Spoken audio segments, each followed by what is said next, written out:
जय हिंद दोस्तों। आज की पड़ताल शुरू करने से पहले एक कहानी पर गौर करते हैं। कल्पना कीजिए, पश्चिम बंगाल के एक छोटे से गांव में एक स्कूल टीचर जो part time booth level officer का काम भी करता है, एक सुबह घर से निकलता है और वापस नहीं लौटता। कुछ दिनों बाद उसकी लाश एक नदी में मिलती है। और ये कोई अकेली घटना नहीं है। कुछ ही हफ्तों में ऐसे कई अधिकारियों की संदिग्ध हालात में मौत हो जाती है। इसका सीधा ताल्लुक उस सरकारी प्रक्रिया से है जिसकी आज हम गहरी पड़ताल करने जा रहे हैं, स्पेशल इलेक्टोरल रिव्यू या SIR। हमारे पास जो रिपोर्ट्स और ज़मीनी दस्तावेज हैं वो बताते हैं कि कैसे मतदाता सूची को साफ करने की ये मुहिम लाखों लोगों की ज़िंदगी में एक तरह का भूचाल ला रही है। तो आज का हमारा मिशन ये समझना है कि आखिर ये SIR है क्या, क्यों कुछ लोग इसे लोकतंत्र बचाने का तरीका बता रहे हैं और कुछ इसे लोकतंत्र पर हमला कह रहे हैं, और सबसे ज़रूरी वो स्कूल टीचर और उसके जैसे लोगों की कहानी इस पूरे मामले के बारे में हमें क्या बताती है। ये मामला सिर्फ एक प्रशासनिक कार्रवाई का नहीं है, जैसा कि आपने शुरुआत में ही इशारा किया। ये सीधे तौर पर नागरिकता, लोकतंत्र और देश की सुरक्षा जैसे बड़े सवालों से जुड़ता है। और यहाँ दिलचस्प बात यह है कि कैसे एक सूची को साफ करने की प्रक्रिया देश के सामाजिक और राजनीतिक ताने बाने को हिला सकती है। जिसमें इंसानी जान की कीमत भी चुकानी पड़ रही है। तो चलिए यहीं से शुरू करते हैं। ये SIR प्रक्रिया, जिसे आसान भाषा में वोटर लिस्ट की जांच कहा जा रहा है, आखिर काम कैसे करती है और इस बार ऐसा क्या अलग है कि इतना हंगामा हो रहा है? देखिए, कागज पर तो ये प्रक्रिया बहुत सीधी सादी लगती है। चुनाव आयोग की तरफ से अधिकारी घर घर जाकर ये जांच करते हैं कि वोटर लिस्ट में जिसका नाम है वो व्यक्ति वाकई वहां रहता है या नहीं, और वो भारत का वैध नागरिक है या नहीं। बिल्कुल। मकसद है फर्जी वोटर्स को हटाना। ये पहले भी छोटे स्तर पर होता रहा है, लेकिन इस बार जो अलग है वो है इसके रफ्तार और इसका पैमाना। ये किसी तूफान की तरह आया है। तूफान से आपका क्या मतलब है? क्या हम कुछ आंकड़ों की बात कर रहे हैं? बिल्कुल। जब हम लाखों नाम कटने की बात करते हैं तो इसका मतलब समझना जरूरी है। कुछ राज्यों में ये संख्या इतनी बड़ी है कि ये किसी विधानसभा क्षेत्र में 10 से 15% वोटर्स को प्रभावित कर सकती है। 10 से 15%? जी, यानी एक झटके में चुनाव का पूरा गणित बदल सकता है। और फिर जो तस्वीरें सामने आ रही हैं, दशकों से अवैध ढंग से बसे लोग अचानक पकड़े जा रहे हैं, उन्हें डिटेंशन सेंटर ले जाया जा रहा है और फिर सीधे बॉर्डर पे छोड़ दिया जा रहा है। सोशल मीडिया पे तो ऐसे वीडियो भी हैं। हाँ, और उन्हीं वीडियोस के वायरल होने से लोगों में एक अजीब सी बेचैनी और डर का माहौल बन गया है। लेकिन अगर हम चुनाव आयोग की नज़र से देखें तो क्या एक साफ सुथरी वोटर लिस्ट ज़रूरी नहीं है? कहीं ऐसा तो नहीं कि कुछ राज्य सरकारें सिर्फ अपने वोट बैंक को बचाने के लिए इसका विरोध कर रही हैं, और ये जो गरीबों पर हमला जैसी बातें हैं ये सिर्फ एक राजनीतिक ढाल है? ये एक बहुत ही जायज़ सवाल है और यही चुनाव आयोग का मुख्य तर्क भी है। आयोग का कहना है कि फर्जी वोटर्स लोकतंत्र के लिए खतरा हैं और उन्हें हटाना हमारी कानूनी जिम्मेदारी है। उनका कहना है कि अगर हम ऐसा नहीं करेंगे तो ये कानून का उल्लंघन होगा और यहीं से देश की राजनीति में एक बड़ी दरार पैदा हो जाती है। तो ये तो हुई राजनीतिक और कानूनी लड़ाई की बात, जो दिल्ली के दफ्तरों और अदालतों में चल रही है। लेकिन इसका असल असर कहाँ दिख रहा है? गाँव में, लोगों के घरों में? वहाँ की तस्वीर क्या है? वहाँ की तस्वीर बहुत अलग और ज्यादा परेशान करने वाली है। तमिलनाडु, केरला और पश्चिम बंगाल जैसे राज्य इस प्रक्रिया को रोकने के लिए सुप्रीम कोर्ट तक चले गए हैं। हाँ, मैंने पढ़ा था कि तमिलनाडु ने तो कई बार याचिका दायर की है। जी, रिपोर्ट्स के मुताबिक 6 बार। और उनका आरोप बहुत सीधा है कि इस प्रक्रिया की आड़ में असली वोटर्स के नाम काटे जा रहे हैं और खास तौर पर किसी वर्ग को निशाना बनाया जा रहा है। उनका आरोप यही है कि खासकर गरीब, दलित और पिछड़े वर्ग के लोगों को निशाना बनाया जा रहा है, जिनके पास अक्सर पूरे दस्तावेज नहीं होते हैं। लेकिन क्या चुनाव आयोग के पास वाकई इतनी शक्ति है कि वो राज्यों की आपत्तियों को नजरअंदाज कर सके? ये तो देश के संघीय ढांचे यानी केंद्र और राज्यों के रिश्ते पर भी एक बड़ा सवाल है। यही सबसे बड़ा कानूनी सवाल है जो इस वक्त अदालत के सामने है। राज्यों का तर्क है कि मतदाता सूची और उसके नागरिक ये राज्य का विषय है, जबकि चुनाव आयोग इसे अपने संवैधानिक अधिकार क्षेत्र का हिस्सा मानता है। अच्छा। उन्होंने बिहार विधानसभा चुनाव का उदाहरण भी दिया, जहां चुनाव से पहले इसी तरह की प्रक्रिया में लाखों नाम हटाए गए थे और आयोग का कहना है कि उन्हें इसका पूरा अधिकार है। तो मतलब सुप्रीम कोर्ट का फैसला बहुत कुछ तय करेगा? बिल्कुल।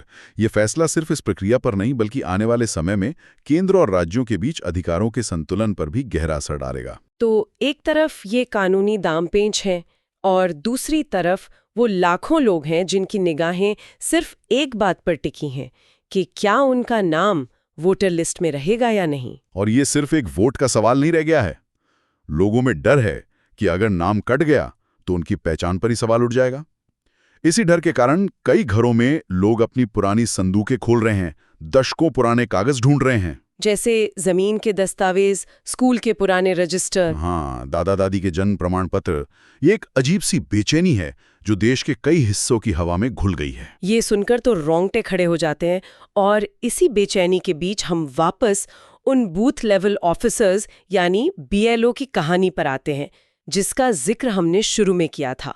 जो लोग लोकतंत्र की सबसे बुनियादी कड़ी हैं, जो घर घर जाकर वोटर्स को जोड़ते हैं, उन्हीं पर इतना दबाव। ये हमारे सिस्टम के बारे में क्या कहता है? यह इस पूरी प्रक्रिया के सबसे स्याह पहलू को उजागर करता है, खासकर पश्चिम बंगाल में जो हुआ। जी। रिपोर्ट्स में बहुत दर्दनाक विवरण है। कई बीएलओ अपनी ड्यूटी के दबाव में टूट गए। जैसा मैंने शुरू में बताया, कुछ की लाशें नदी नालों में मिली, कुछ ने फांसी लगा ली। इससे एक बहुत ही गंभीर सवाल खड़ा होता है, क्या यह सिर्फ काम का अत्यधिक दबाव था या इन अधिकारियों पर किसी तरह का बाहरी दबाव डाला जा रहा था? बाहरी दबाव किस तरह का? दो तरह के दबाव की आशंका जताई जा रही है। एक कि उन पर कुछ खास नामों को सूची से हटाने का दबाव था, और दूसरा जो ज्यादा खतरनाक है कि उन पर कुछ खास नामों को न छूने का दबाव था, भले ही वे संदिग्ध हों। मतलब दोनों तरफ से? जी। और जब अधिकारी कुछ इलाकों में सर्वे करने गए तो उन्हें एक अजीब माहौल का सामना करना पड़ा। कुछ गांवों में लोग अचानक घर खाली करके चले गए। कई जगहों पर बीएलओ को दरवाजा ही नहीं खोलने दिया गया, उन्हें धमकाया गया या लौटा दिया गया। मतलब जमीनी स्तर पर तनाव बहुत ज्यादा है। बहुत ज्यादा। जिन इलाकों में अवैध प्रवासियों की संख्या ज्यादा होने की बात कही जाती है, वहां माहौल और भी तनावपूर्ण हो गया है। ये दिखाता है कि ये प्रक्रिया सिर्फ कागजों पर नहीं चल रही है, बल्कि समाज के भीतर गहरे विभाजन और डर को भी जन्म दे रही है।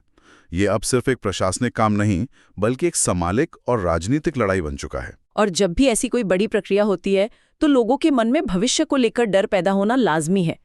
एसआईआर को लेकर सबसे बड़ा डर क्या है? सबसे बड़ी आशंका एनआरसी यानी राष्ट्रीय नागरिक रजिस्टर को लेकर है। कई विशेषज्ञ और राजनीतिक दल कह रहे हैं कि सरकार एसआईआर के जरिए एक तरह से जमीन तैयार कर रही है। एक तरह से पहला कदम। हाँ, कह सकते हैं। जब ये प्रक्रिया पूरी हो जाएगी और एक साफ वोटर लिस्ट बन जाएगी, तब शायद अगला चरण शुरू हो सकता है, जिसमें हर नागरिक से अपनी नागरिकता साबित करने के लिए दस्तावेज पेश करने को कहा जा सकता है। और इसी डर की वजह से गांवों में चर्चा चल रही है कि क्या आने वाले समय में उन्हें अपने दादा दादी, परदादा परदादी तक के रिकॉर्ड देने होंगे। रिपोर्ट्स में बुजुर्गों के बयान हैं जो कह रहे हैं कि उनके जन्म के समय तो अस्पताल तक नहीं होते थे। वे जन्म का सबूत कहाँ से लाएंगे? जिनके घर बाढ़ में बह गए, जिनके कागज आग में जल गए, उन लोगों का क्या होगा? यहाँ सरकार और विपक्ष के तर्क बिल्कुल आमने सामने हैं। सरकार का पक्ष है कि किसी भी भारतीय नागरिक के साथ अन्याय नहीं होगा और जिनके पास कागज नहीं है उनके लिए वैकल्पिक व्यवस्था होगी, जैसे डीएनए टेस्टिंग या ग्राम पंचायत का सर्टिफिकेट। हाँ, ऐसे विकल्प दिए जाएंगे। वहीं विपक्ष का तर्क है कि ये सब बातें कहने में अच्छी लगती हैं, लेकिन असलियत में गरीब, घुमंतु समुदाय और मजदूर वर्ग के लोगों के पास अक्सर पीढ़ियों पुराने दस्तावेज नहीं होते, और ऐसे में उनके साथ अन्याय होने की पूरी आशंका है। इस पूरी प्रक्रिया का एक और पहलू है जिसका असर सीधे सीधे सत्ता के समीकरणों पर पड़ेगा, इसका चुनावी प्रभाव। निश्चित रूप से हर राजनीतिक दल इस बात को बहुत अच्छी तरह समझ रहा है। जैसा कि हमने पहले भी बात की, अगर कुछ विधानसभा क्षेत्रों से 10-15% वोटर्स हट जाते हैं तो सालों से बने बनाए चुनावी समीकरण रातों रात बदल सकते हैं। बिल्कुल। यही वजह है कि कुछ नेता इसे सिर्फ आंकड़े सुधारने का तरीका नहीं, बल्कि एक चुनावी खेल कह रहे हैं, जिसका असली मकसद आने वाले चुनावों में वोट बैंक को अपने पक्ष में करना है। वे इसे अपनी राजनीतिक जमीन खिसकने के खतरे के तौर पर देख रहे हैं।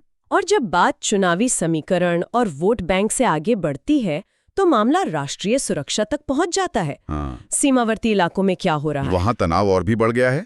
रिपोर्ट्स के अनुसार बीएसएफ को कई संवेदनशील इलाकों में हाई अलर्ट पर रखा गया है। अच्छा।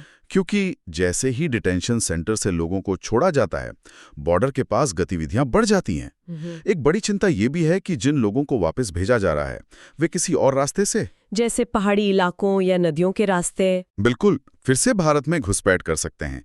यह इससे सिर्फ एक चुनावी या सामाजिक मुद्दा नहीं, बल्कि राष्ट्रीय सुरक्षा का एक बहुत ही गंभीर और जटिल मुद्दा भी बना देता है। तो अब तक की चर्चा का सार यही लगता है कि देश एक बड़े बदलाव के मोड़ पर खड़ा है। एनआरसीआर सिर्फ कागजों की जांच नहीं है, बल्कि यह आने वाले वर्षों की राजनीति, हमारी जनसंख्या की संरचना और शायद नागरिकता की परिभाषा से जुड़े बड़े फैसलों की एक शुरुआत हो सकती है। बिल्कुल, यहाँ एक स्पष्ट द्वंद्व है। एक तरफ लोकतंत्र को शुद्ध करने और देश की सुरक्षा सुनिश्चित करने का दावा है, दूसरी तरफ लाखों लोगों के सिर पर अपनी पहचान खो देने का खतरा है, और विपक्ष इसे लोकतंत्र की आत्मा पर हमला बता रहा है। और इन दोनों बड़े तर्कों के बीच आम जनता फंसी हुई है, जिसे सबसे ज्यादा चिंता सिर्फ एक बात की है, क्या उनका नाम, उनकी पहचान इस लिस्ट में रहेगी या नहीं। मतलब ये सिर्फ दो राजनीतिक पार्टियों की लड़ाई नहीं है, ये दो अलग अलग विचारों की टक्कर है। एक जो कहता है कि लोकतंत्र को मजबूत करने के लिए कुछ लोगों को व्यवस्था से बाहर करना जरूरी है, और दूसरा जो कहता है कि लोकतंत्र का मतलब ही सबको शामिल करना है, भले ही प्रक्रिया थोड़ी उलझी हुई क्यों ना हो। आपने इसे बिल्कुल सही तरीके से पकड़ा है। और ये टक्कर सिर्फ वोटर्स लिस्ट पर नहीं हो रही है, ये इस सवाल पर हो रही है कि एक नागरिक होने का असली मतलब क्या है। क्या वो सिर्फ एक दस्तावेज है या पीढ़ियों से एक जमीन पर रहने की पहचान। हमारी पड़ताल में एक बहुत महत्वपूर्ण बात सामने आई। एक अधिकारी ने कहा कि ये प्रक्रिया अब रुकने वाली नहीं है।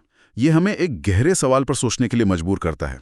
और वो सवाल क्या है? सवाल ये है कि जब किसी प्रक्रिया के इतने गहरे मानवीय और सामाजिक परिणाम हों, जब लोगों की जानें जा रही हों, तो उसे एक न रुकने वाली प्रशासनिक जरूरत के रूप में पेश करने का किसी लोकतंत्र के लिए क्या मतलब होता है। ये सवाल सिर्फ इस प्रक्रिया के बारे में नहीं है, बल्कि ये सत्ता और नागरिक के बीच के रिश्ते के बारे में है, और इस बारे में है कि जब व्यवस्था का पहिया घूमता है तो उसके नीचे कौन पिसता है।